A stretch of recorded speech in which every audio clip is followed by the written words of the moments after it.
Welcome to Shooting Straight with A1F.com. I'm Frank Miniter, the editor-in-chief of the NRA's America's First Freedom.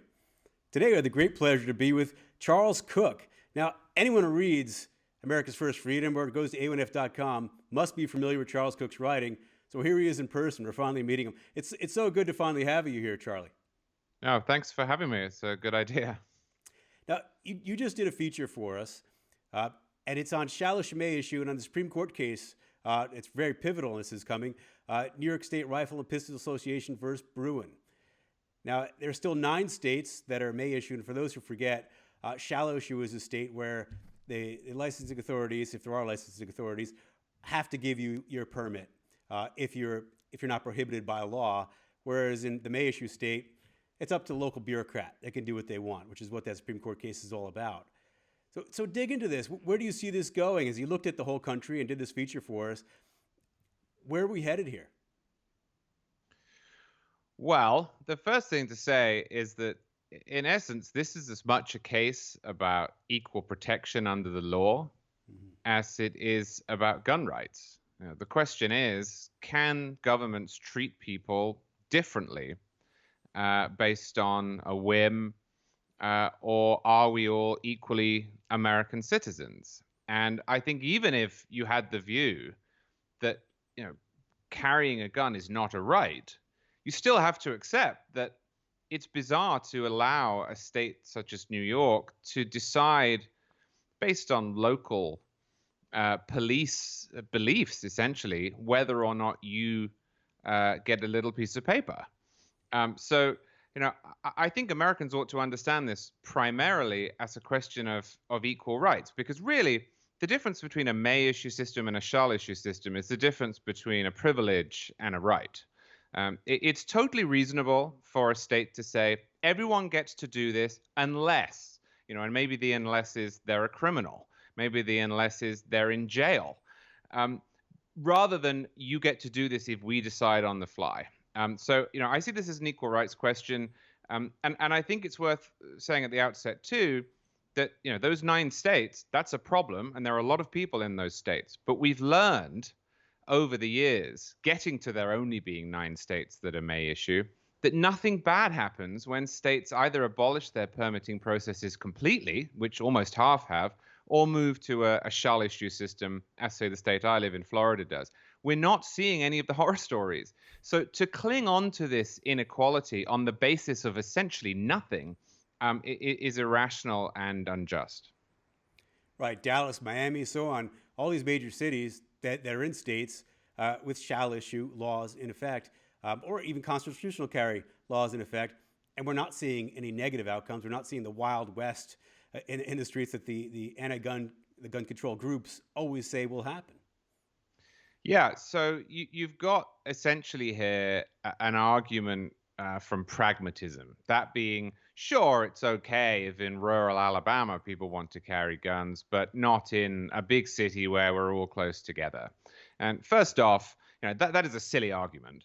The right to self-defense and the right to bear arms is an auxiliary right that is related to the right to self-defense. It adheres to every person. It is there from the moment that they are born. It doesn't matter whether they're in rural Alabama or in New York City. But as you say, the vast majority of American states are either May issue or they have constitutional carry. And we just haven't seen any increase in crime as a result of those changes. So again, even if you don't think there's a right here, even if you just think of yourself as a pragmatic, practical sort of person who just wants to do what works, you have to look at cities such as Atlanta, such as Miami, such as Houston. And then you have to compare them to cities such as Los Angeles or New York and ask yourself, well, is there really any difference? And if you look at the statistics from the 1990s when shall issue states became more mainstream, there's just no difference at all. So why put that obstacle in front of free people? It also throws a bureaucrat in the way. I interviewed Robert Nash, who's one of the plaintiffs in the Bruin case for the Supreme Court, and we were outside Albany, New York, standing in a wooded area at a gun range, talking and shooting, and as I did this interview. And I asked him, could you carry here? Because he was told that conceivably somebody can carry in the rural areas of his county, but but not in the city areas, whatever those divides may or may not be. And I asked him, would you feel comfortable carrying here? Is that a possibility?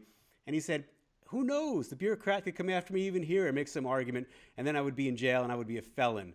And do we really want a bureaucrat taking away a constitutional right to that level? No, and we also don't want to buy into the underlying argument here, which is that someone sitting in an office can decide what is a safe area or an unsafe area and make decisions accordingly.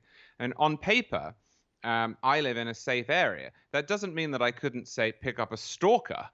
It doesn't mean that I couldn't get into a situation in which there was someone determined to hurt me. And again, if we have individual rights, which this country is predicated upon, then aggregating out what we think is a good or a bad idea, adding up all of the numbers and coming up with some sort of rating system, it just doesn't make any sense whatsoever. And you can tell that because if you look at, say, New York City's permitting system, which is extremely expensive and extremely restrictive, they make exceptions for the people that they think need, in their eyes, firearms. Now, those people tend to be wealthy.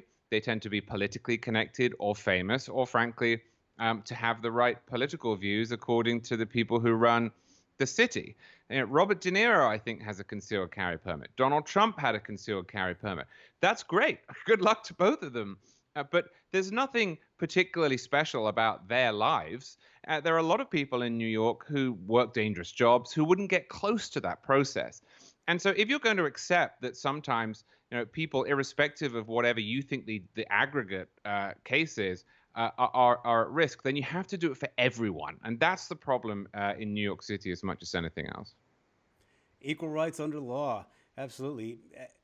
It's weird that in today's age, that's become something that some people are so vehemently against, that we have equal justice under the law. So I can't predict, and I know you can't predict where the Supreme Court's going to go with this case. We should see a decision likely by June, but it could come anytime, but likely in June. Just hopeful is where I am. How do you feel about it? I'm half hopeful. I'm half nervous. I think the way the question is phrased, it would make it difficult for the court to punt or to come up with a narrow ruling. One thing just to finish with, I think is very interesting. You talked about equal justice under the law being controversial. We've started to slice and dice people in this country into groups, which I hate. We put them in a group if they're a man or a woman, or if they're black or they're white, or if they're straight or gay. That doesn't interest me at all. It is worth saying, though, that if we're going to look at people as groups, then we should acknowledge that there have been groups in American history who have been repeatedly denied their rights, especially African Americans. And if you look at the amicus briefs filed in the Bruin case, this is one of the arguments that has been made not just by black gun groups, actually, but by progressive prosecutors and defense groups in New York, for example, saying, look, we don't want too much latitude here for states to determine who can and can't carry a gun, because we know historically how that has worked out for people who are less favored. And so I think even if you view it from a sort of equal justice under the law view, you should want this case to come out for the plaintiffs. Right. It's disempowering the weaker individual in this case. Right. And that was noticed in that amicus brief, that the ones mostly being disenfranchised are the less connected, but often it is also the minority communities. Absolutely. So, Charles, people are just meeting you here in video form. How can, I know they can read you, and they know they can read you in America's First Freedom at a1f.com, but where else can they find you? So I write almost every day at National Review, so you can find me there at nationalreview.com. I have a Twitter account. It's just Charles C. W. Cooke. And I also have a website. I do a weekly newsletter with a roundup of all my stuff, which is at charlescwcooke.com. Thank you, Charles. Thank you.